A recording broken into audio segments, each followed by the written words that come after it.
The Hilltop Glove Podcast is sponsored by Mid Carolina Service Company.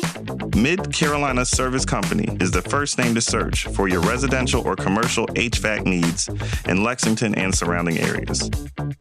Just go holler at Jason and Clint. They'll hook you up on the air conditioners, on the restaurant equipment, refrigerators, refrigeration, ice machine repair. They've been doing this for years. I know them cats forever. Family owned and operated since 2006, they pride themselves in their quality work and customer relationships. Call 803-356-4153 or visit midcarolinaserviceco.com for a no obligation quote for service today. This episode of Hilltop Glove Podcast is proudly sponsored by Your Dollar Store. Located at 3017 Farrell Road in Columbia, South Carolina. Owned by Brian Thomas, Your Dollar Store has been serving the community since June 2021 with a mission to provide fresh produce and essential household items to neighborhoods in need, serving areas like Booker, Washington Heights, and other nearby locations affected by grocery store closures. Your Dollar Store is a convenient one-stop shop for those seeking healthier food options and affordable essentials. Support a local business that's dedicated to giving back. Your Dollar Store, where you can shop, chat, and leave with a smile. The Hilltop Glove Podcast is sponsored by True Brilliance Entertainment. True Brilliance is a production, promotions, and management company dedicated to connecting artists and producers across the Carolinas to music industry professionals. Several of their clients have placements both domestic and internationally as a result of their services. Are you an artist or producer looking to build meaningful relationships within the music industry? Then True Brilliance is for you. Check them out at paramilitary.com. That's spelled P-A-I-R-A military.com.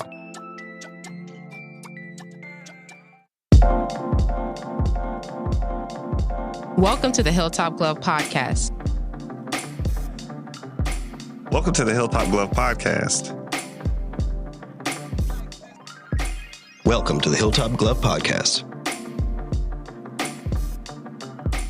Welcome to the Hilltop Glove Podcast.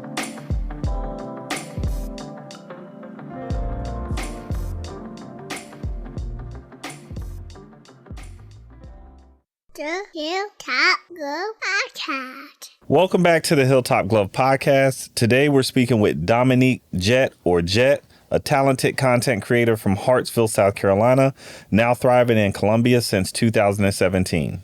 Jett combines graphic design, photography, videography, music, and modeling, establishing himself as a significant figure in the local art scene with over 1,000 YouTube subscribers. His work showcases his detailed-oriented approach and commitment to quality, along with his collaborative spirit in supporting fellow artists. Today, we'll learn about Jett's inspirations, challenges, and aspirations in his multifaceted artistic journey. How are you doing today, my brother? How you feeling? I'm doing good, man. Feeling good. Blessed to be here. Excellent. Well, we're really happy to have you on.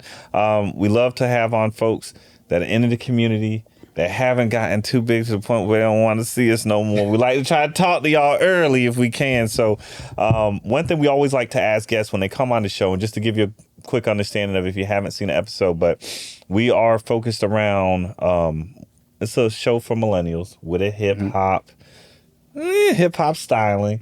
And the reason is for the show is to help understand journeys to success, through entrepreneurship or other routes, because most of us don't have a guidebook, a manual to say this is how you do what you need to do. We usually find out through, trial and error. Yeah, man. Yep. And the more information we have, the better off we'll be. And so that's the main reason for this show, is to explain to people, hey, you like this? There's a person we had on, they were talking about this. We picked their brain, listen to what they have to say. So first question is always the most boring. I always like to tease about it. It's not boring, but it is the most boring question. Man, we just need to know a little bit about your background. Where were you from? What was it like growing up? Do you have any siblings? So I'm from Hartsville, South Carolina, and I have two sisters by my mother. But from how I was raised, I really got like 10. Gosh. Yeah.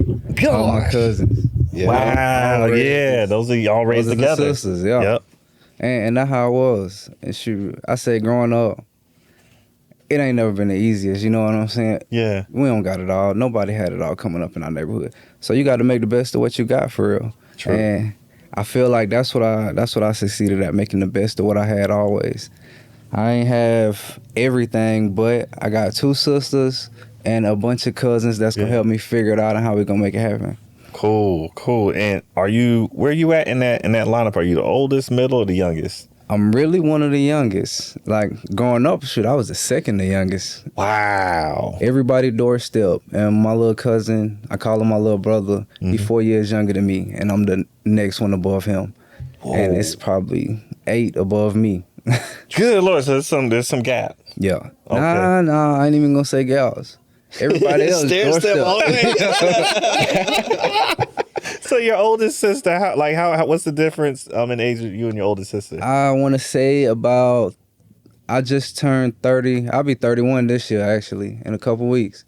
My oldest sibling is about 34, 35 now. Wow. Yeah.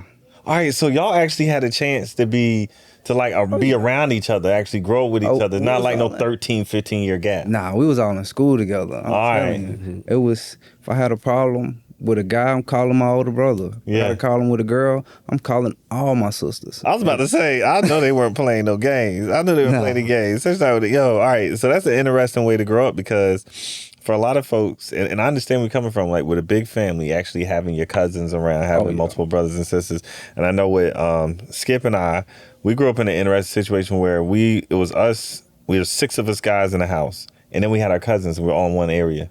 Mm-hmm. So I know how that is. Like, we go where we want, how we want, when we want. All the time. You can move like that, right? Because you have enough people with you, right? So it gives you a sort of confidence, even if you're lacking financial. Yes. That people may not understand. And I love talking to people from the South about this, because this is something that we're really used to in the South. Yeah. We don't need finances. I just need people. Man, we gonna make it happen. Yeah, that's every time. it. That's all we need. If I have a team with me, we're gonna make sure that we get what we want out of the idea that comes out of our head. It's a very uniquely Southern idea. Obviously, people do it elsewhere, but it's something about the South. It's like we know we have to. And I don't know why. I don't know where that come from. It's like I don't have no other choice type feeling. Yeah, a mix of the South never being wealthy. Yeah. And also this idea that you got to bootstrap yourself and no one is going to help you, and that whole conservative idea. Yeah. You got to make it on your own. You got to do it yourself. Off the land. And normally, especially, you said from Hartsville, and I know you and Skip talking about this before we started, but we grew up in Marion County. And so Marion, Mullins, between those 2 places we went to school before we came up to the Midlands. And the one thing I will tell you about that area, you got to get it how you can. Man. Hey, Marion, right up the street from Hartsville. It ain't no difference there. You know it. When people talked about the corridor of shame, like growing up, they'd be like the I-95 corridor of shame. All these scary schools. They talking about Dillon and all these places. And I've been looking at it, I'm like, what are y'all talking about? I thought that was normal. I thought what was I thought what was going on was what's supposed to happen. Schools are supposed to be they're supposed to be like this. I remember specifically Dillon High School, and you may know this because you're from the region. Dillon High School, that high school was built, and this is what people don't get about. This is why I always root for them. I say, why are you rooting for this Dillon team to do well? That high school was built during the Civil War. See, shut up. I didn't even know that. Oh, they had to bring him out because it was like declining. They said, well, what's wrong? I'm like, y'all got him in a building from the 1860s. Because we didn't get much. So we had to make things happen. So whether it be business, if you're doing arts, if you have, if you're servicing the community in any way with a grocery store, funeral home, or whatever it is, we knew all the people. It's true. Yeah. I knew such and such as uncle. They got that. That's their funeral home. We used to get in trouble. We used to get into spats or disputes with one of the funeral home families, the McGills. It was because they owned the funeral homes, right? And we were getting into spats with their family members and stuff like. But we cool now. Everybody cool now. But back in the day, you used to knew everybody, whether or not you wanted to or not, right? And there was something cool in that. There was some kind of community in that. Believe it or not, I feel like you can make it in a small town more than a bigger town, better than the bigger town because of that reason. Everybody know each other, and once you get a little bit of popularity, it's gonna catch on to everybody fast. You're right. Skyrocket. Yeah. They'll take it and they'll run with it, and they'll really support you too. They'll hardcore support. And just talking about that and knowing that you had all of those family members around you growing up, What influenced you as a child outside of your family members? And honestly, I feel like if anything influenced me more than everything, I just say it was the grind. It was the grind. Because before I moved in with my aunt to where I had a lot of siblings, I was staying with my moms, and we really didn't have too much at all. That's when it was just me, my older sister, and my younger sister. And so I'm used to doing chores, not getting paid for it, getting good grades, not getting paid for it. You know, everything you do it because you're supposed to do it. You're supposed to go to school and behave. Supposed to go to school and get good grades. You're supposed to do all that, so why get paid for it? And then, so that attitude right there turned into, well, stuff. I kind of want stuff, you know what I'm saying? I want clothes, I want games. I got to go get the money myself. And then that's where the grind came from. I started figuring it out. At first, I started off selling candy. I know you from where we from. I know, Lord, true. I know you from where we from. Yo, yes, that was one of the first selling hustles. Candy. Yep, hot commodity. Yep. Hey, you selling candy, you start figuring out how to do a lot. You start selling everything you can get your hands on. I started selling candy in 6th grade and carried that on till about 9th grade. And I was, you know, enhancing it every time. Start off with the small candy. But mind you, I ain't have no money at first. And I ain't telling nobody to do this. No influence nobody. But I used to go to the store, steal some of the candy, and then go sell all the candy. Yo, yeah. And then I felt bad for stealing it. So I take half of my profits, go buy some candy, steal some more, and go sell it all. And don't steal it all. I understand you running a business too. Yeah, because you understand. Just need a little bit of a come up. Yeah. Hey, just a little bit. Just a little bit. I need a little help. But what's it called? Nowadays they call them subsidies. That's all it was, a subsidy. Sounds like a subsidy, Yeah, that's it. But I ain't gonna lie, that came to an end quick. After my last year selling candy, man, the store caught on to what I was doing. They didn't even call the police. They called my granddaddy. Oh, that's how you know where you live at. They don't need to call the police. Small town. Everybody know each other. Called my granddaddy. I thought I was all good. I'm chilling on the street with all my homies. My granddaddy drove this big truck. I'm talking about, we heard him coming on the street before he turned. He done drifted the Suburban on the block. Ooh, like it was coming. Someone's coming down the street, yo. Hey, man, my granddaddy was probably 60-something, pushing 70 years old when this happened. And then he done hopped out, jacked me up so fast in front of everybody on the block. In front of my mama, all her friends, and everybody. And, you know, he getting on me about stealing out the store and stuff like that. And then he asking about my reasoning. And I was just telling him, like, I needed some money. I ain't getting it. I need some. And so he ain't beat me or nothing. He understood. And that was when he realized I was growing up. Like, so every day he started taking me out to work with him, you know. He listened. Instead of just discipline. Right. He actually noticed what was going on. Oh, here's the right way to do it. But he old school at the same time. You can't get away from that now. You can't. My granddaddy had farm animals on the yard. Big garden, everything. And that was my job now. Go tend to the animals, go tend to the chickens. The grind. Tend real to the work. garden. The grind. Like he said, the grind. He was a lion. Cut grass, do everything. And then he telling me, like, this is how you make a way of living. Because he put in 60 years at the biggest factory in Hartsville and felt like, work your job, save up your money, get your 401k. But me personally, I feel like that's the old way of thinking. It's good now. I ain't taking nothing away from it. At that time, that was a good option. Exactly. Now it's got different. us as far as possible. But now it's like you can make money doing less work, you know? And so I feel like when I was in 8th grade, 7th and 8th grade, my sister was probably my biggest influence. My older sister, she was coming home with pictures of her and Lil Wayne, her and Drake on the stage, you know, her and Nicki Minaj. And I'm looking like, well, I know you was at school. You ain't had time to go to no concert, you know what I'm saying? Man, she telling me she doing all this in the graphics design class. I'm like, okay. Oh, photoshopping it in there. Yes, sir. Wow. Yes, sir. I remember doing that. Wow. And that was my first time ever seeing Photoshop anything. And I waited 3 years after she was doing that just to take this class. I couldn't take it until my junior year in high school.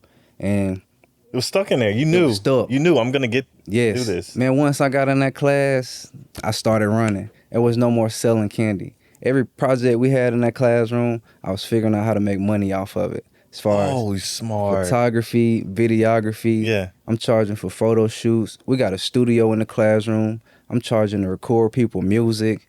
I'm making deck cards. That's for what people. it's for. You know what I'm saying? Yeah. I'm doing everything that I'm learning how to do in this class for people. My school done paid me countless times to make the senior shirt, and I sell it to them.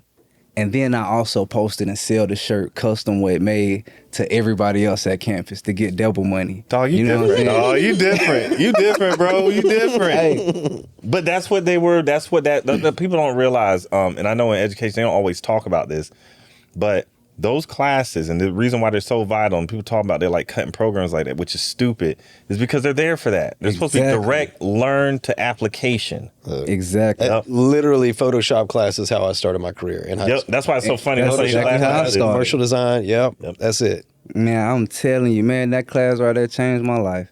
I really had no idea what I was about to do at all with school, with nothing. I had no mentors. Yeah. I had no father. My father was locked up. Yeah. My father didn't didn't come home from prison until I was about to graduate from high school. Wow. I've been locked up the whole time.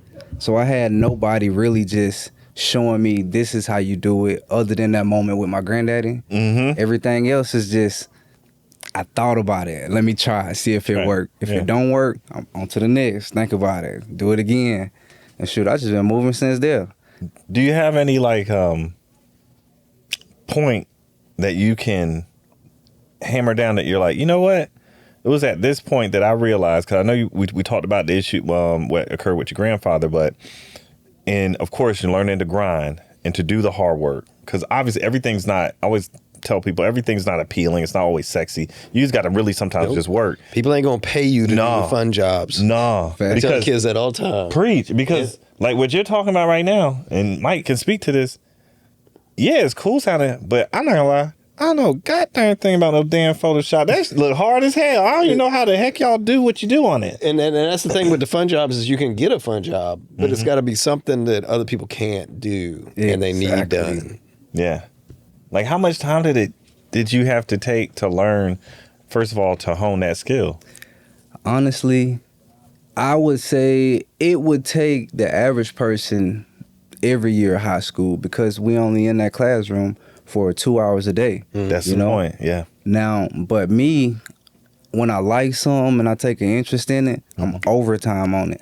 So those 2 years I took the class was all I needed, because you crammed it. Yeah, I crammed it, was in the class every day, didn't miss a day.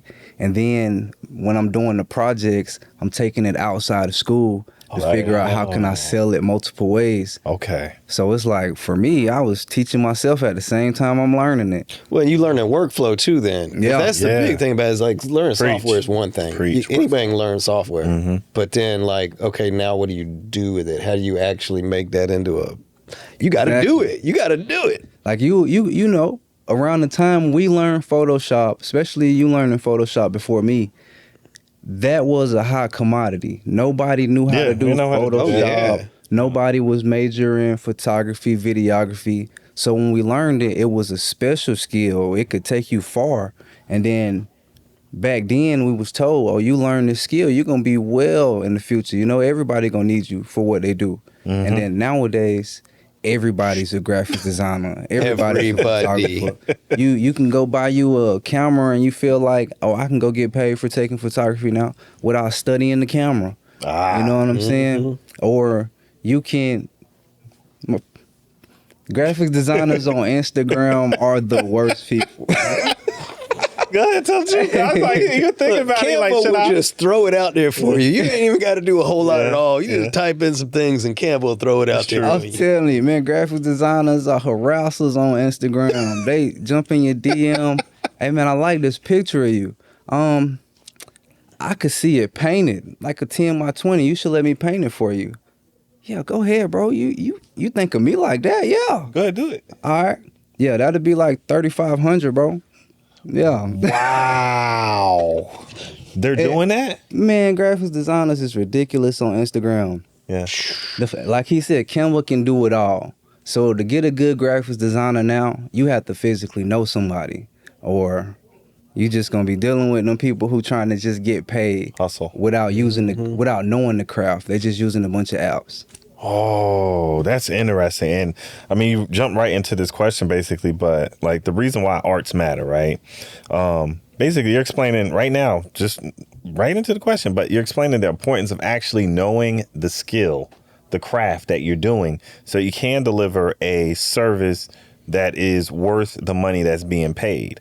Now, as an artist, how has, and especially since you've been doing it long enough to understand the real business of it and the real world implications, how has your creativity changed over time?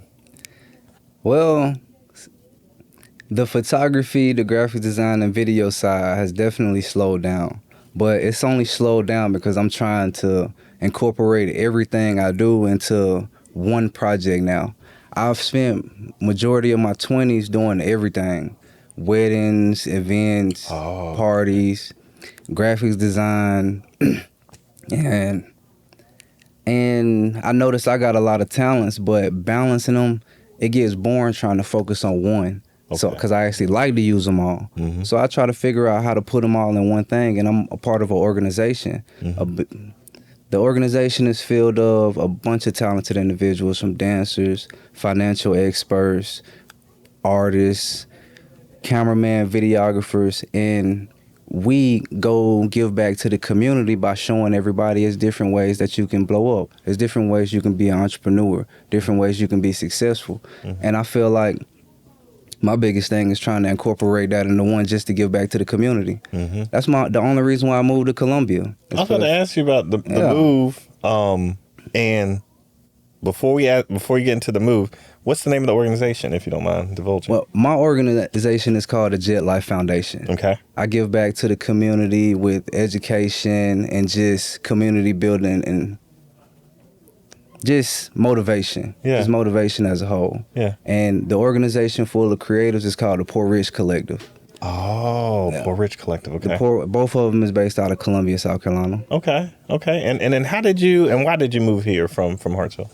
I found myself getting involved with kids. I was working for the YMCA for a couple of years in Hartsville. Good man. And man, the kids just changed my life. Yep. At the time, I had just had my son, and he was about to be 1 year old, and the stuff I was doing in life just wasn't adding up with me mentoring these kids. So it was just, I needed to go back to school, needed to get some so I can be able to bring back and show them. Yeah. And so everything I do is for kids. Like even now, I'm up here.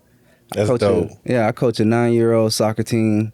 Nice. I don't know much about soccer. Hey. I put in the work. You know? need to talk. You need to talk to that guy after. Yeah, that's who you need to talk to about soccer. Hey, okay. Yeah. Now I don't know much, but I seen my son play a season, and he liked it so much. So I'm gonna do whatever for him. Mm-hmm. The team didn't have a coach up in the 2 days before their first game. So I signed up to be the coach. I did my studying, did everything I needed to do so I can get out there for them kids. Yeah. And, man, we just had a game this morning. You know what I'm saying? We just had a game 9 o'clock this morning. We lost, but hey, them kids playing their heart out. Yeah. And I can care less if they win or lose, as long as they going hard. Effort. And they're realizing like their mistakes and learning how to control their emotions and everything. And that's all we do it for them.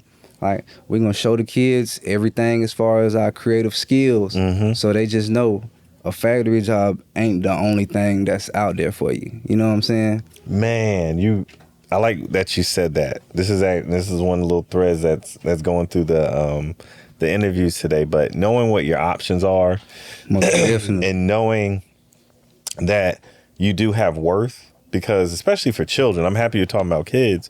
A lot of times with kids, some of the stuff that they'll hear from adults or people in their lives who are supposed to be positive influences, and it's crazy to say this, but it's true. Like, some of the stuff they'll say will actually tear the child down. Yeah. And take the heart out of it, like take the heart out of them so that they don't want to try, don't want to give effort. And just from you telling us your story about how you learned to hone that skill to then use that skill to get you to another plateau, because obviously you were hungering and had a thirst for more. And for it not being there, you found a way to make it exist. And I will say this, and it shows how arts can change your life. And would you just speak on that for us, just about the importance of the arts, and how you think it can be utilized to influence and change the lives of others? Oh, most definitely. I feel like the arts is crucial. Why? Because in school, what's our most important topics? Math and English. Yep. STEM. That's standard. That's what we need for everyday life. Now you can get through everything with math and English, but then you just gonna get into a routine, be so bored. So what was your most fun classes? Arts. Your curriculum. Right, you know, right. That's how you get creative. That's how you keep that creativity, so you start thinking outside of the box. So the arts is the most important with me, because I had nothing. When I tell you I had nothing as a child, I had a Sega and a Nintendo 64 when everybody had PlayStation 2. Wow, bro. Bro, I ain't messing. Yo, he ain't lying. Y'all don't realize about that part of the state. If y'all ain't never been to, to the PD region, specifically, don't go. I'm not in Myrtle Beach. I ain't talking about Myrtle Beach. They don't count. That's Grand Strand. They don't count. But I'm talking about the PD region. You know what this man talking about. He ain't lying. I'm telling you, it's a real thing. It's a real thing. When the kids don't even know about the arts nowadays. Yeah, like, they don't. They're getting taken out of so many schools and so many programs. But I tell you, the graphics design changed my whole life. So that's what I fight for. Yeah. To keep the arts in the thing, keep the arts in all the programs and everything. You know, that's something I've been doing a lot of talking about lately with people is like, you know, the reasons arts is important, because everybody's stuck on STEM stuff right now. Yep, it's got to be technology, science, employment. technology, man.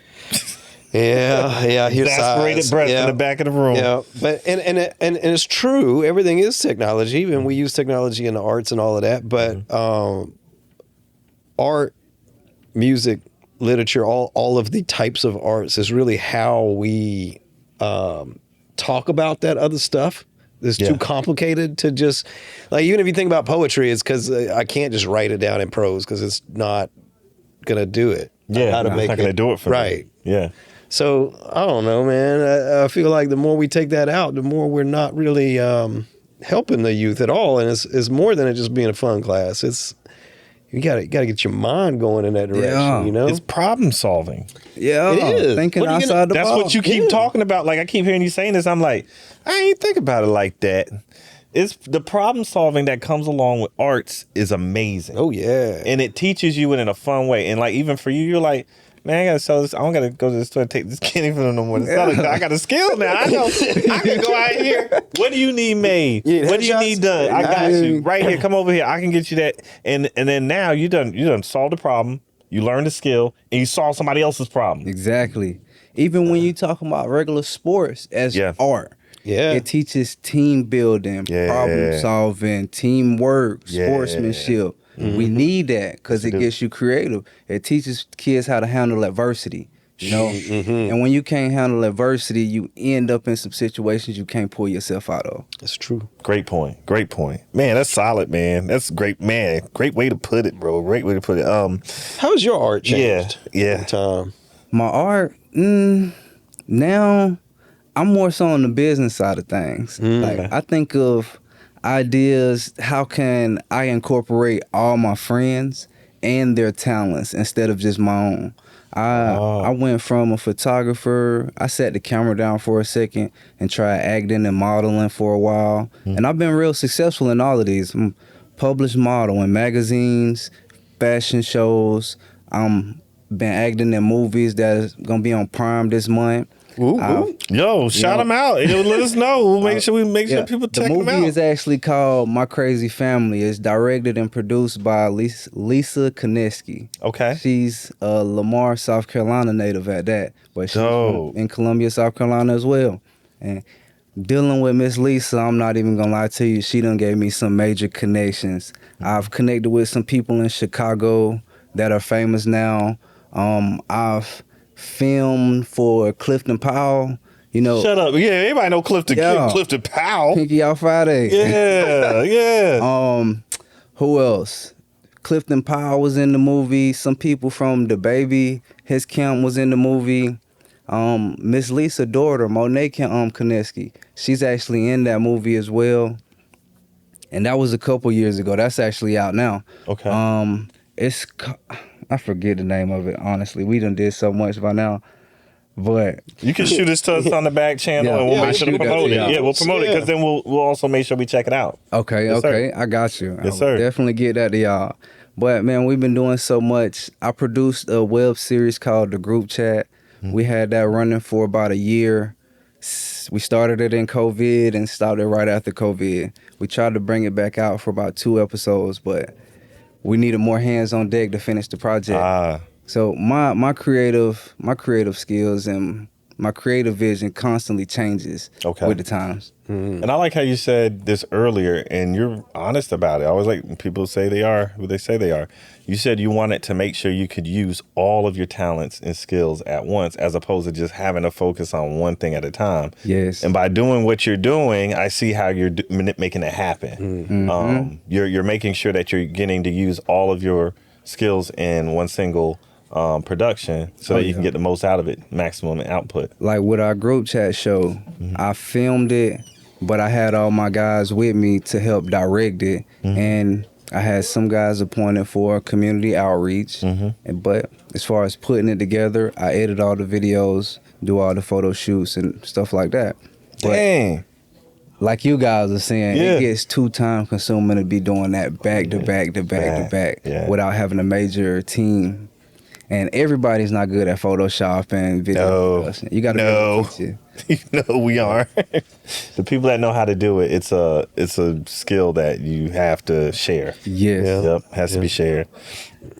I know one thing I always like to ask artists, and I know we had a gentleman here earlier who's a musician, and he also does graphic arts. Well, not graphic arts, he does media in the sense of pictures, painting, stuff like that. Do you feel that there is a such thing? I was going to ask you this question. I like to ask people this question. Do you think there's a such thing as bad art? No. I feel like there's a such thing as simple art, but not bad art. You know, and I just feel like the simpleness comes from somebody not taking as much time in it and just doing something. Like, it's a real famous piece going around. It's been going around for a couple years. It was a banana duct taped to a wall. Oh, yeah. You know, I feel like that's very simple, but to most people, it could be art. To some people, now to me, it's not my cup of tea. I ain't gonna hang that in my house. But so my question with that, because I've seen it a couple times. Yeah, it's got to be fiberglass, right? Like the banana would rot in a day. That's what I was wondering. Is it a real banana? It can't be, unless it's just supposed to do that. And I actually heard the guy who bought that paint, and the first thing he did was take the banana down and eat it. Now, don't quote me. I don't know if it's true or not. That's just what I heard. Wow. Oh, man. I mean, but that goes to the point which you're talking about, and this is what we were talking about this in this conversation earlier, is the skill, like the skill required to do art. Like, does it matter or not? And no, doesn't matter. And I don't think so, because it's an audience for everybody. You're right. Like, you do photography, I do photography. Yeah. You got 100 customers, I got 100 customers. Yeah. And we don't have one same customer. I think intention's a lot to do with it too. Because I know that we're exposed to a lot more quote unquote art now. Yes. You can just go and find pictures, and you know the AI might be making something that looks cool. But how much intention is there unless there's a person that's very intentionally selecting for what they get? You know what I'm saying? Because we've talked about AI art before, and I feel like it can be a tool to be used properly that will assist you in making good. Right, but the intention's still got to be there. You still got to go through 1,000 versions. Yeah, and it asks you for a prompt. Like, your prompts have to be worth it. Yeah. Sure. The prompts definitely got to matter. I'm telling you, or you aren't getting what you're wanting out of it. And I'm happy you brought that up about AI, because we got to ask you, man, how do you think AI is going to influence and affect the industry that you're in? I use it a lot, honestly. Yeah. But not for nothing major, you know. Okay. I might use it for simple stuff. I might be at work and type up an email real quick just to say what I want to say straightforward. copy and paste it into the AI. Make this sound more personal. You know what I'm saying? Yeah. Make it sound like a human could say this. Correct it so it sounds like I'm being nice. You know what I'm saying? Yeah. I do stuff like that with the AI. But do you use it for any of your art? Nah.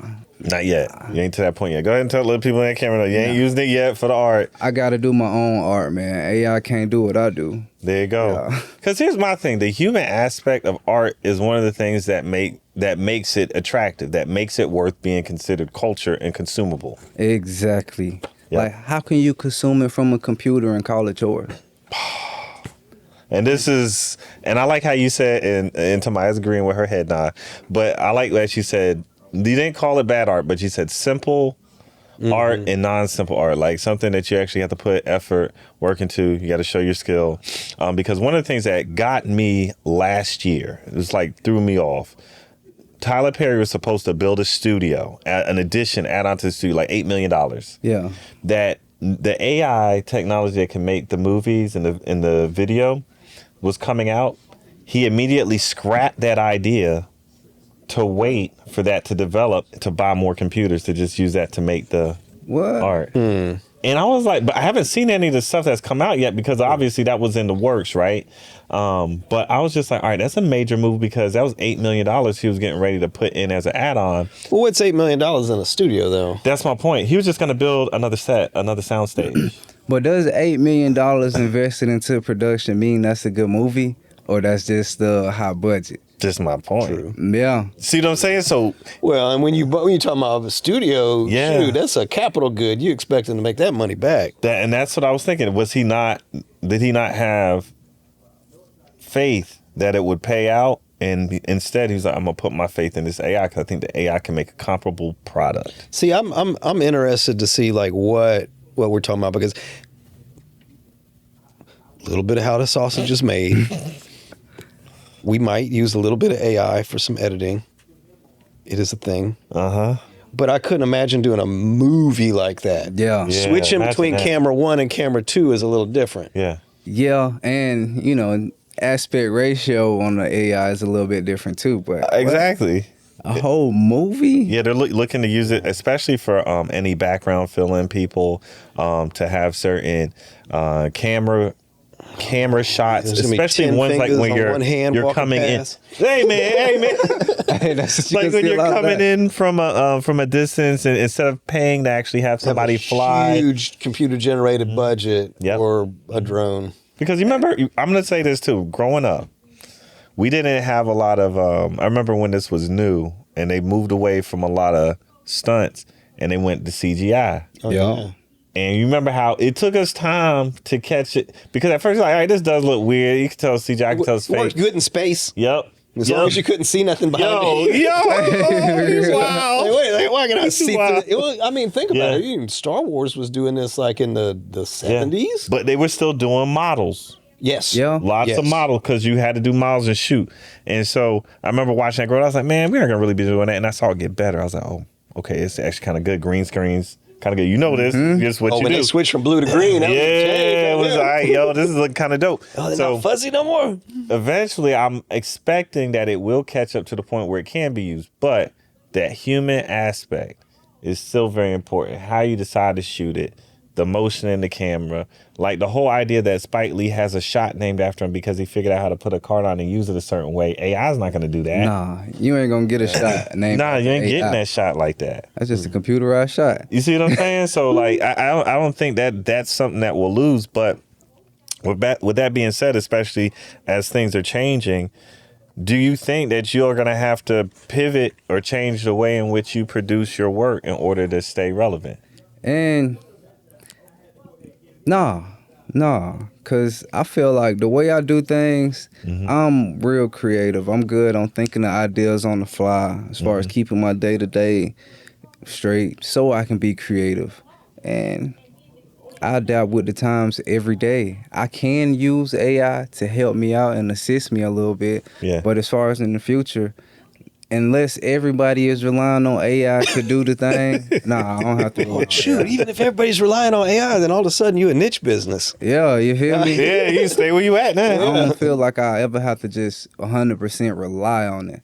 not even 50% rely on AI. Yeah. Because like right now, you aren't using it to Nothing. to put anything together. Nah. Man, that's amazing, bro. I'm only using AI to put together emails because I've been doing this since we have a very candid AI user back here that likes to put together that AI for the words. The words, yeah. Yeah, your intro might have ran through GPT a couple of times just to make sure it was nice and tight. But on that note, and I know you're talking about your ability to be creative, part of that is you and how you balance the time to make sure you give yourself chances to cultivate your creativity. Man, like, what's your work-life balance look like? Like, how do you do that and raise your child? And man, believe it or not, I'm probably one of the most organized people you know. As far as I gotta ask this. You ready? When were you born? April 5th. April 5th. Hey, Aries in the house. Yeah. All right. Yeah. And what I mean when I say that, I say everything, I have it down to a science as far as timing. Yeah. I have about 3 homeboys that I talk to on a daily basis. I got a girl at home and my son at home, you know. So I have to make family time for my friends, school, and I got to stay creative. So a day for me is I wake up probably 6 o'clock every morning. Yeah. Get my son ready to go to school. He got a short window. He got to be there before he tardy. Drop him off, and then I head to work. And I'm probably at work for about 2-3 hours. Take an hour break, go to the gym, and get back to work. I work till about 3 o'clock every day, and then I go get my son. I give him about 2 hours on the game, and then we spend about 2 hours together, unless he got a sports practice or something like that. Gotcha. I say, he got a practice once a week. I got a flag football practice for myself once a week, and we both got a game that same week. And dang. Yeah, so I'm balancing the dad life. Yeah, real talk. I got one homeboy, he worked from home. So he worked from home 2 days a week. So I make sure to kick it with him one of these 2 days, if not both. Yeah. I got another one, he's in college. So he pull up on me through my lunch break at home every now and then, talk to him. And the other one, he works a night shift. So while I'm at work and when I get off, I can go keep up with him. And then I'm keeping up with my family from like 4 o'clock all the way throughout the rest of the day if we don't got practices and stuff.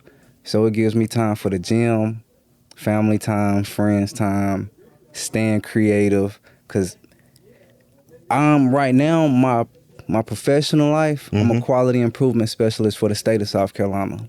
Wow. Yeah. I'm in charge of every prison. You got the big boy job. Yeah, I'm in charge of every prison in South Carolina as far as quality improvement goes. We making sure health administration is going through safely and successfully, and I do everything to secure that process. And so that's my day-to-day life. And then I try to do something completely different. I see that. You know, just so I don't have to think about that when I come home and talk about all that stuff. So I play flag football every week. We got practice in the game. My son got a soccer game in practice that I'm the coach of every week. And then Jet Life. It's the foundation. Got to do it, yeah. You know, give back to the community. Got my son coming to me like, Dad, I want to give back to the homeless this week. Or, you know, stuff like that. So we come together and we do stuff like that. Yeah. In the year of 2022, I went and donated over 1,000 tablets to Benedict College. Benedict College again. Yeah, that's my alma mater, man. Benedict been up in every interview today. Yeah. Shout out Benedict College. Man, I donated over 500 tablets to a couple of different elementary schools and after school programs. And that's what I get joy out of. Like I say, my foundation, we just push towards education and creativity. Yeah. And we do what we can to help with that. And so that's just a day in the life of me. Wow. Work-life balance. Wow. Yeah, and you figured it out. The one thing I like that you said, too, is that you make sure to check in with your people. Yeah. Everybody. Everybody. And you give them time so that they know that they're a part of your life. And I know for a lot of millennials might say that it's hard to do nowadays. There's a lot of distractions, all this stuff going on. But to hear somebody doing it, Yeah, obviously, you can make it happen. It's like, and that's why I said through my whole 20s, I've been doing a little bit of everything. Yeah. But now I figured out how to put it all together so that I can just, instead of balancing the work, I balance the people so that I know what everybody else got going on. And that's a good one. You know, when you see how you can help somebody, they're more inclined to help you with everything you're doing. Drop a jewel. Go ahead and look at him and tell you, you dropped the jewel on him right there, Don't bro. try to balance the work, balance the people. Because when you see your people got a need and you able to help them, they're more inclined to help you. Dope. Man, you impressive, brother. You impressive, brother, man. I'm not even gonna lie. So how do you handle like creative blocks and such? Good question. It sounds like you're doing a lot of. I really just sit on it. I ain't even gonna lie to you. Just wait on it.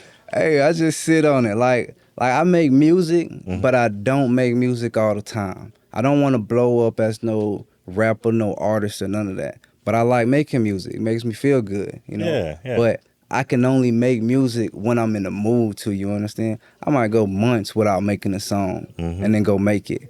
But I'm not sitting here trying to force myself how to write it. No obsession. I'm going to do something else, you know? I might go to the gym. I might go shoot a video. I might go to work. And then I come back to it when I feel like it, because it's all on the list of priority. And my biggest priority is my nonprofit and what we can do to give back to the community. So my personal stuff always get pushed to the back if I'm blocked on it. Man, good Lord. Yeah. It's like you're ready. You're like a young guy with wisdom of a grandfather right now. Hey man, that's what I was raised by, my granddaddy. I can tell. I can see granddaddy. Like it's like not like I understand when it's time to have fun, but I don't want to put that stuff away and handle business. And you know what your business is. And like I said, you understand something I always tell people. People are the best and most important resource. Most definitely. That's why I was happy when you said that, because I don't get to hear that a lot from folks. They like, nah, it's money, or it's my, or it's this food stuff I got, or is this building material. No, none of that's moving without people. Not at all. Without people. Man, from the year of 2020 to 2022, I probably made the most money I ever made in my life. As far as I was working for the Affordable Connectivity Program. Okay. You know, you see the guys outside with the tent doing the tablets for the low-income neighborhoods. Yeah. Man, I went all over the United States doing that, from here to every state between here and New Mexico. And I've been sitting out there. Every day I went out, I was making no less than $1,000. And I was going out every day. And the same $1,000 I was making that day, I would get a check at the end of the week for each day for about double the 1,000. So if I made 1,000 that day, that's 2,000 on my check. Yeah. If I made 1,000 5 days in a row, that's 10,000 on my check. And so I was living on the road doing this. And I would bring all my friends with me, like one at a time. Yeah, you want to come this trip? You want to come this trip? And around this time, from 2020 to 2022, nobody really had a job. Everybody. Yo, you're right. You're right. This is weird. You out here working for some reason. Like, why is he outside working? Nobody got a job. Everybody was just really hustling for real. I don't know why. Well, COVID, yeah. Everybody was just hustling. The great resignation. Yeah. So man, me and all my friends, we made so much money. We was just spending, splurging. We didn't have any major investments, but we was still giving back to the community. I take my friends on the road, and they're leaving with like $2,000 and satisfied. You know, they happy. Yeah. We ain't getting paid hourly. Whatever I made, we splitting it in half. And we putting some away for the car, the hotel, and doing what we got to do. And it's like they appreciated that. So all my friends, they know when I need something, they're coming. And it's not even because of the money. Yeah. It's because of the time we spent doing it. You know, that was the fact that I'm taking y'all to Indiana, Indianapolis, you know, New Mexico, and we just chilling for weeks at a time and making a lot of money. Doing the right thing. Yeah, doing the right thing. We don't have to sell nothing. No. We're selling tablets. Yeah. And then at the end of the program, I got enough tablets left over to be able to donate over 1,000 to Benedict, my alma mater, you know, and all these elementary schools. Wow. It's like, man, you impressive as hell, man. Hey, we just got to keep going, man. Yeah. Keep going.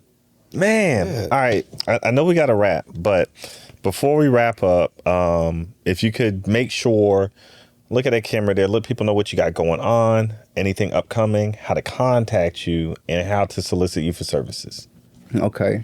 So my name is Dominique Jett, owner of Jet Life Media. You can contact me through Instagram at It's Just Jet Life or Jet Life Media. And my website is justjetlife.com.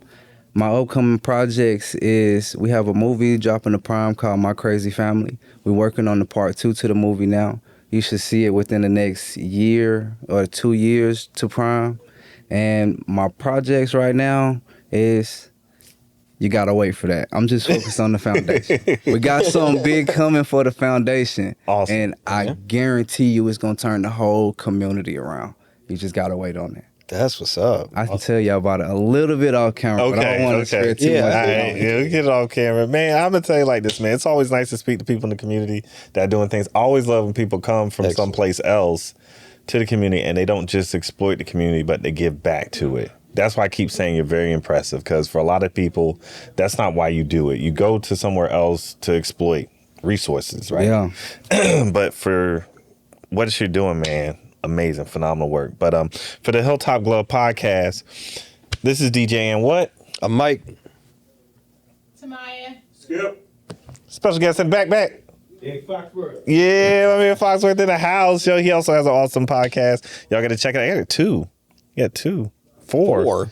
Yo, did they just multiply, have babies? All right. And then obviously our esteemed guest. We got Dominique Jett in the building. It's Just Jet Life. Excellent. We greatly appreciate having you on here, sharing some experiences, life stories, wisdom, man, and then just giving us motivation. Y'all go really like and subscribe us. Yeah, please go like and subscribe us.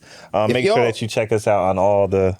all the platforms. All the platforms. We're everywhere. If you are listening to us on podcasts, I want you to go and pull up your YouTube real quick. Yes. And subscribe to us there. And if you watch us on YouTube, I want you to go and pull up your podcast and subscribe to us there. Yes. Because we want to make sure that you know everything is coming out here. And we put a lot of work into this podcast. And we want our real fans to get their episodes in. And we like to see them analytics too. Yep. Plus notification. Make sure you hit that notification bell so that way you'll know when stuff is popping off. We also have a Patreon. If you're unaware of it, we have a Patreon. I'm a member of my own Patreon. I think you should be too. We have some great content up there. All the things that we do that are documentary style work is on there as well. So you're going to want to check that out if you want some more long format stuff. We also have our arbitrary conversations. I know Skip and I, we're going to be recording something this week because there's a lot of stuff going on right now that we need to discuss. We got to have a talk. So it will be up there so you can check that stuff out. But in the meantime, in between times, make sure you tell somebody next to them that you love them and that you appreciate them. Make sure that people know this, because sometimes I hate to say this, we got to give people flowers when they're going. So let's not do that. But for the Hilltop Glove podcast, we signing off. Y'all have a blessed one. Peace. Peace. The Hilltop Glove Podcast.